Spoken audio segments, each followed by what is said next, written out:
उसकी सांवली सूरत भी बेहद आकर्षक थी। प्रौढ़ावस्था में भी उसके चेहरे के पानी से यौवन का आकर्षण सहज ही समझा जा सकता था।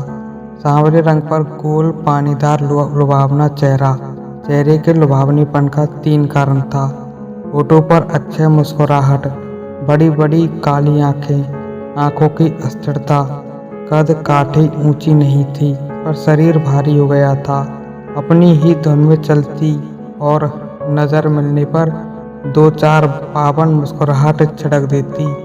सरोज अपने काम से काम रखती और काम पूरा कर लेने के बाद जीने पर बैठकर बीना के चाय की प्रतीक्षा करने लगती।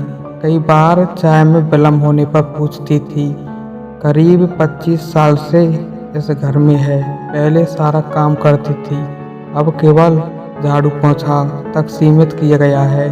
दक्षिण भारतीय इस लड़की ने अपने आप वर का चयन किया था और किसी मंदिर में शादी करके यहाँ आ गई थी।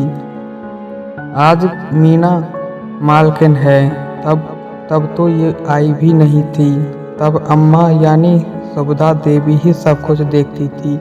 तब सुभद्रा देवी को भी घरेलू सेविका की आवश्यकता थी। घर में कोई नहीं था।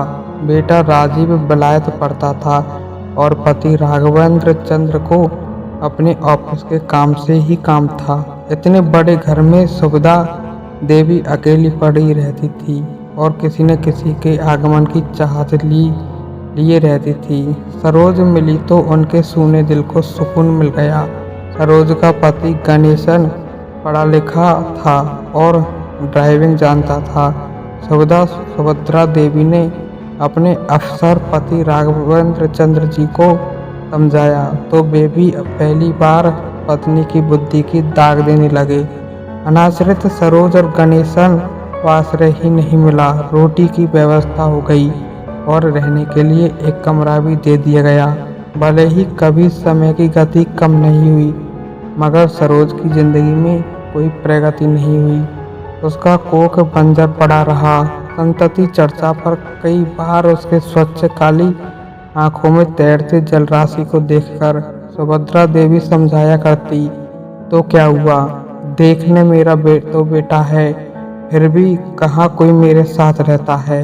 समझ लो तुम्हारी संतान भी कहीं है।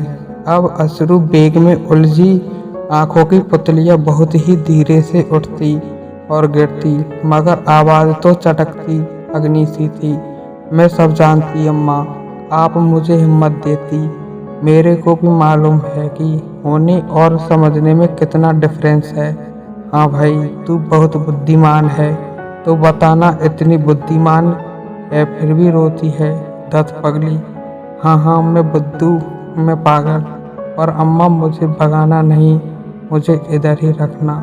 सरोज के स्वर की दाब इतनी उच्च होती कि सुभद्रा देवी को अपनी हंसी रोकने के लिए आंचल दांत से दबाना पड़ता।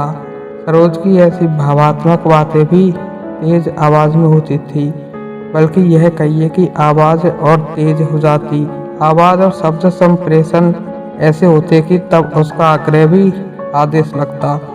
स्वास्थ्य की दृष्टि से समय के साथ संयम न हो तो मनुष्य के शरीर का कसाव ढीला होने लगता है। सरोज के शरीर का कसाव तो वैसे ही था, पर शरीर भारी होता जा रहा था। तो दोस्तों, कैसी लगी वीडियो, और अगला पार्ट आने वाली वीडियो में आएगा, इसलिए आप हमारे चैनल को सब्सक्राइब कर लीजिए। जय हिंद, जय भारत।